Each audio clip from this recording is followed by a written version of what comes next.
शिव गुरु चर्चा क्या है, ये चीज हम सबको समझना चाहिए। शिव गुरु चर्चा कोई पूजा पाठ नहीं है।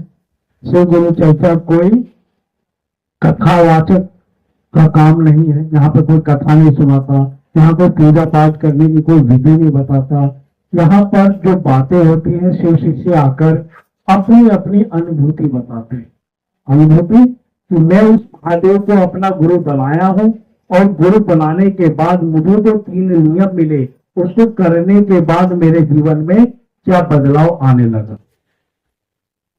देखिए बात है कि भगवान की जरूरत सबको, जिसके यहाँ पर भी चर्चा हो रही है, भाई वो भगवान में मानते तो हैं, भगवान में मानते हैं तभी वो चर्चा करवा, लेकिन मानना और उसको समझने में बहुत अंतर है। अगर हम केवल मानते हैं किसी को तो मानने से कुछ होता नहीं। मानने से अगर कुछ होता तो आज संसार में हर व्यक्ति सुखी होता, आनंद में होता। किसी का घर जाके देख लो, कोई क्षण से दुखी, कोई मन से दुखी, कोई बेटा से दुखी, कोई पड़ोसी से दुखी, कोई बहू से दुखी, कोई किसी से दुखी। यानी सुख चैन नहीं है किसी के जीवन में। और मान तो सभी रहे, उस ईश्वर को सभी मान रहे हैं, उस ईश्वर के आगे दिया सभी जला रहे हैं, प्रार्थना सभी कर रहे हैं, सुबह शाम दियाबाती सभी के घर पे हो रहा है, लेकिन सुकून नहीं है, लेकिन शांति जीवन में नहीं है। क्यों नहीं है? क्योंकि हम केवल मानते हैं। तो वो हमें प्यार कैसे करेगा उससे विचार नहीं किया। जब तक ईश्वर हमको प्यार नहीं करता तब तक कुछ जीवन में होता नहीं, साधारण ही जीवन जीता है। कि जब तक हमको ये नहीं मालूम पड़ेगा कि वो ईश्वर में भगवान प्यार कैसे करता है, दया कैसे करता है, तब तक हमें जो लोगों ने बताया हम वही करते हैं। कोई बोला फूल चढ़ा दो, कोई बोला केला चढ़ा दो, कोई बोला संतरा चढ़ा दो, कोई बोला दिया जला दो, कोई जो बोलता गया हम लोग करते चले गए। लेकिन जीवन में उसके होने का एहसास नहीं हुआ, जीवन में तो भगवान के होने का एहसास नहीं हुआ। और जब तक भगवान के होने का एहसास नहीं होता, जब तक भगवान की दया आप पर नहीं होती। एहसास तो हो, एक आदमी भूत से डरता है और उसको भूत का एहसास होता तब डरता है, तो वो नाम से नहीं डर रहा है, वो नहीं, यानी आपको नहीं दिख रहा है, लेकिन जो डर रहा है बच्चा, जो डर रहा है आदमी, उसको एहसास हो रहा है कि कोई बुरी शक्ति मुझको दिखाई दे रही है और इसलिए वो डर रहा है। उसी प्रकार एहसास ईश्वर का होने लगता है, ईश्वर उसको दिखने लगता है, ईश्वर उससे बात करने लगता है। वो ईश्वर आपको अपनी अनुभूति कराने लगता है कि मैं तुम्हारे साथ हूं। और जब आपको अनुभूति होने लगती है तब जीवन में आपके बदलाव अपने आप आने लगता है। बात लिख लीजिए, ना कोई फूल चढ़ाने से वो भगवान खुश होने वाला है। यानी जगत का ऐसा कोई चीज नहीं है जिसको चढ़ाने के बाद वह भगवान आपका हो जाए। ऐसी जगत में कोई चीज नहीं, सिवाय आपके प्यार के, सिवाय आपके भाव के। अगर आप भाव चढ़ा सकते हैं, आप प्रेम चढ़ा सकते हैं, तो वो ईश्वर हंसते हंसते स्वीकार करता है और बदले में आपका जीवन बदलता है। बदले तो क्या करना होगा उसके लिए? तो हमारे हिंदू धर्म में, सनातन धर्म में एक बात कहा गया है, तब तक मनुष्य के जीवन में गुरु ना आ जाए, जब तक मनुष्य के जीवन में गुरु ना आ जाए तब तक उसके द्वारा किया हुआ कोई धर्म, कोई पुण्य, कोई दान लगता नहीं। जैसे हमारा धर्म रहता है कि गुरु की आवश्यकता सबको है। अब गुरु किसको बनाया जाए? अच्छी अच्छी बातें करने वाला अच्छा तो है नहीं आजकल, अच्छे अच्छे प्रवचन सुनाने वाला अच्छा नहीं दिखता है। यानी माया इतनी प्रबल है, कलयुग इतना प्रबल है, आज साधु ही कुसाधु का काम करने लगा। माया कितनी ताकतवर है, तो साधु ही कुसाधु हो गया है, संत ही असंत हो गया है। तो आज के समय में हमको कबीरदास जैसा व्यक्ति मिलने वाला नहीं। आज के समय में हमको महावीर, गौतम बुद्ध, शंकराचार्य जैसे व्यक्ति मिलने वाले नहीं है। तब शायद श्री अरविंदरानंद जी ने बताया। और देखिए जो भी होता है ना वो शिव की इच्छा से होता है। मैं अपने अनुभव से कह रहा हूँ, मेरा तो कोई आने का प्लान ही नहीं था। यार मेरी तो आज छुट्टी हो गई, मैं जा नहीं पाया और वो महादेव मुझको यहाँ लेकर आया। स्थान पर उसकी चर्चा होगी, ये भी निर्णय शिव का है। और कौन आकर शिव गुरु की चर्चा करेगा, ये भी निर्णय शिव का है। हम तो केवल माध्यम है, करवाने वाला भी माध्यम और करने वाला भी माध्यम। तो बाकी और जिसके यहाँ पे हो रहा है, जिसके माध्यम से हो रहा है और जो चर्चा कर रहा है, उसके ऊपर महादेव की दया है, तभी वो कर रहा है। कोई तो नहीं प्यार करना है। जैसे एक गुरु बहना को करेला से प्यार है और वो दोबारा आगे लेने के लिए बस इतना ही अपने महादेव से प्यार करना है।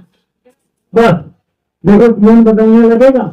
हम करेला से प्यार कर लेते हैं, महादेव को छोड़ के चल देते हैं। करेला ना छूट जाए, महादेव की दया छूट जाए, कोई दिक्कत नहीं है। कहने की बात जितना लगाव हम फालतू की चीजों में करते हैं तो उसका 10% भी हम सही चीज पे कर दें तो भगवान परिणाम देना चालू कर देता है। आप अगर सुबह से लेकर शाम तक दिया जला रहे हैं और आप झूठ बोल रहे हैं, आपका दिया जलाना सब बेकार है भाई। आप पड़ोस की इज्जत नहीं करते, पड़ोसी से प्यार नहीं करते, दुखियारी की मदद नहीं करते, गाय को रोटी नहीं देते, कुत्ते को खाना नहीं पिलाते, पक्षी को पानी नहीं पिलाते, आपका व्रत बेकार, आपका पूजा बेकार, आपका सब धर्म बेकार है। क्योंकि सेवा में ही ईश्वर अपने दर्शन देता है।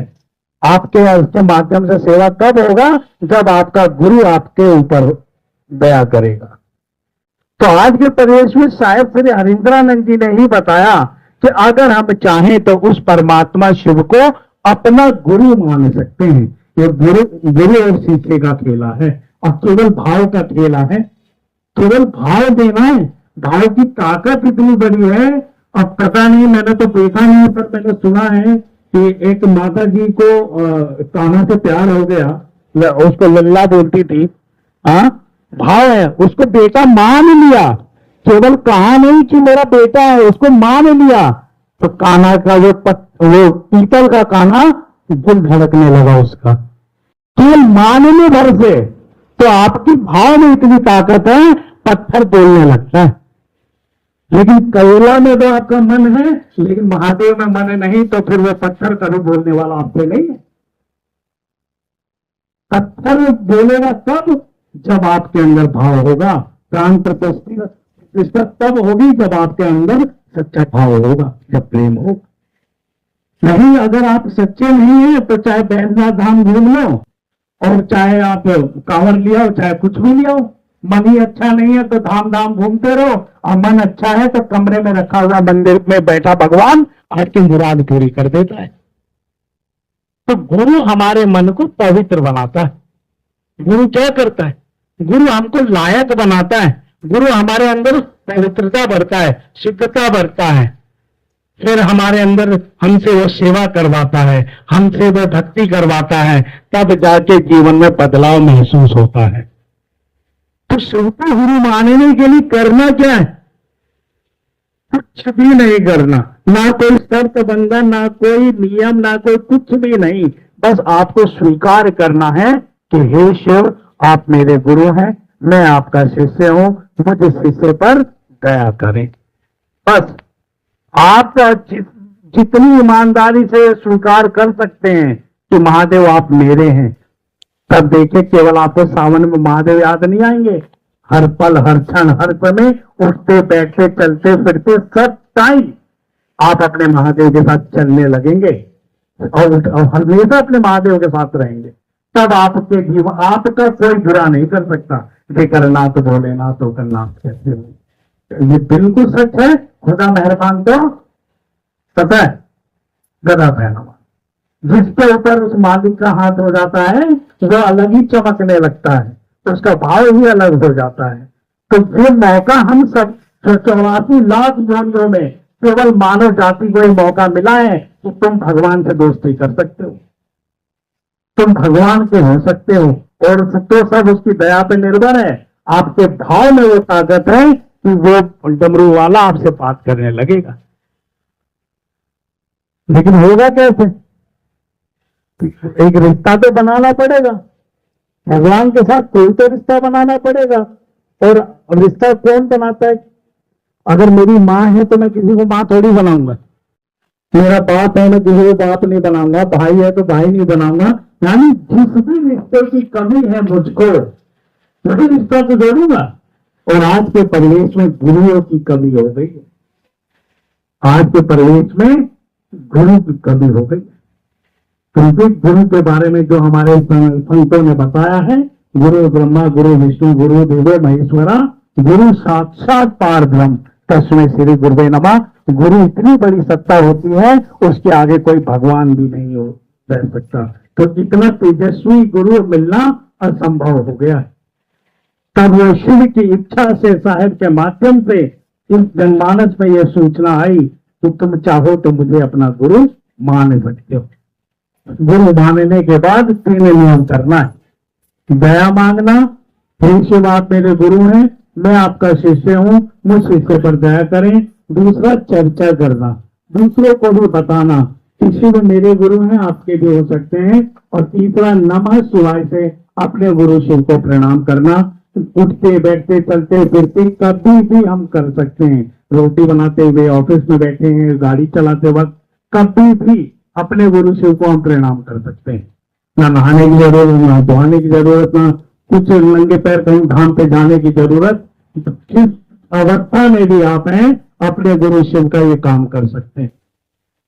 और इतना करने मात्र से ही परिणाम है भाई।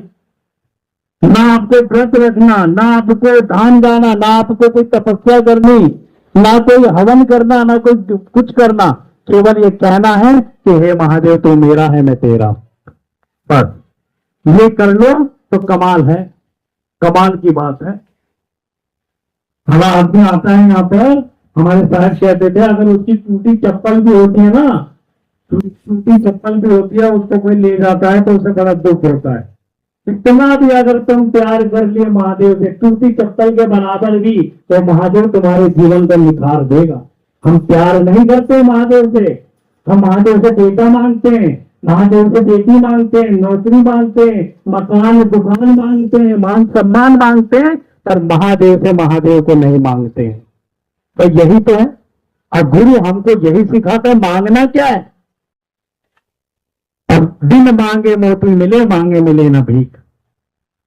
फिर अगर आप सही चीज मांगने लगे तो जो अबाड़ कबाड़ मांगने की जरूरत रह नहीं जाएगी, अपने आप ही मिलने लगता है। माया माया सब बजे, गुरु को बजे ना कोई, जो मन गुरु को बजे तो माया केरी होए। माया उसकी दासी हो जाती है जिसके ऊपर गुरु का हाथ होता है। तो बात है कि रिश्ता जिसने बनाया है, परिणाम उसे मिला है। भाई हम 8 से 9 करोड़ लोग भारत से बाहर, जिसने भी शायद श्री हरिंद्रानंद की बात को माना और उस भगवान शिव को अपना गुरु बनाया और 3 नियम किया, उसका मन बदला, उसका तन बदला, उसका आचरण बदला, उसका खान पान बदला और उसका सब कुछ बदल गया। जब से तेरा गुलाम हो गया तब से मेरा भी नाम हो गया, वरना औकात क्या थी मेरी। इस प्रकार एक मैं कई बार उदाहरण देता हूं, नाली में सांप निकल जाए ना, नाली में, तो हम लाठी से उसको मार देते हैं, और वही सांप शिवलिंग पे निकल आए तो कोई लाठी चलाएगा जी। जगह बदलते ही स्थिति बदल दी महादेव ने। जब तक हम इस माया की नाली में है ना, हमारा कदर नहीं है, वैसे ही महादेव को लिपट जाएंगे ना, ये दुनिया हमारे आगे सर झुकाने लगती है। नाली के सांप को देवता बना देता है महादेव, बस लिपट जाने भर से। तो हमको केवल महादेव से लिपट जाना है कि हे महादेव तू मेरा है, बस। फिर देखिए आपके अंदर क्या, आपके परिवार के, आपके बच्चों के, आप अपने आप संस्कार बदलने लगते हैं। और नहीं तो दुनिया तो एक दूसरे की बुराई में हम लोग लगाए हुए, दूसरे को गिराने की दुआ हम मांगते ही हैं, नहीं मांगते। पड़ोसी के घर वॉशिंग मशीन भी आ जाए तो रोटी कम हो जाती है, तो हम ऐसे हैं। पड़ोसी के अगर वॉशिंग मशीन आ जाए तो खाने अच्छा नहीं लगता उस दिन। अब पड़ोसी को तो छोड़ो, अपने ही मैं तो समाज बहुत खराब हो गया, अपना ही अपने को आगे बढ़ता नहीं देखना चाहता है। और ऐसा आदमी कितने दिया जलाए भाई, भगवान की नजर में कूड़ा है। दूसरों का दुखड़ा दूर करने वाले तेरे दुख दूर करेंगे राम। दूसरों की सेवा करो, दूसरों का दुखड़ा दूर करो, तो आपके दुखड़े महादेव दूर करने लगते हैं। और ऐसा करने वाले को ही मालूम पड़ता है। मैं बोलूं, आप बोले, यहाँ पर कोई भी बोले, क्या फर्क पड़ रहा है? मुझे पता तो आपको जब चढ़ेगा जब आप इस महादेव से निपट जाओगे। पता आपको जब चढ़ेगा, महादेव से रिश्ता जोड़ोगे। तो बहुत सरल तरीका है मेरा महादेव। मैं भी नहीं कहता कि तुम ये पहन के आओगे तब सुनूंगा, तुम ये करोगे तब सुनूंगा। महादेव कहते हैं तुम निशाचर ही क्यों ना हो, तुम कितने पापी क्यों ना हो, बस जिस पल तुम मुझे पुकारोगे मैं तुम्हारे सारे पाप हर लूंगा। इसलिए केवल महादेव को कहा जाता है हर हर महादेव। हरने की ताकत केवल मेरे महादेव में है। सब पाप को हर लेता है महादेव। तो लेकिन हरेगा किसका?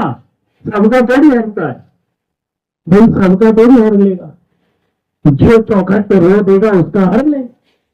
अब चौखट हम अमरूद संग केला संतरा लेके बैठ जाते हैं, वहां तो हर ले, वो हरेगा ही नहीं। दो आंसू लेके बैठ जाओ वो हर लेगा। खाली उसकी आंखों में आंखें मिलाकर अगर आप रो सकते हो ना, तो आपको जीवन भर रोने नहीं देगा महादेव। प्यार करके देखो, मूर्ति भी बात करने लगती है, मूर्ति भी बात करती है, मूर्ति भी दया करती है। लेकिन हमको आज तक मूर्ति के आगे केला संतरा ही चढ़ाना सिखाया गया, और आज तक हम वही चढ़ा रहे हैं। प्रेम चढ़ाना है, प्रेम भाव चढ़ाना है, भाव। कुछ नहीं चढ़ाना इनके आगे। महादेव से प्यार करने में कोई खर्चा नहीं लगता है। महादेव से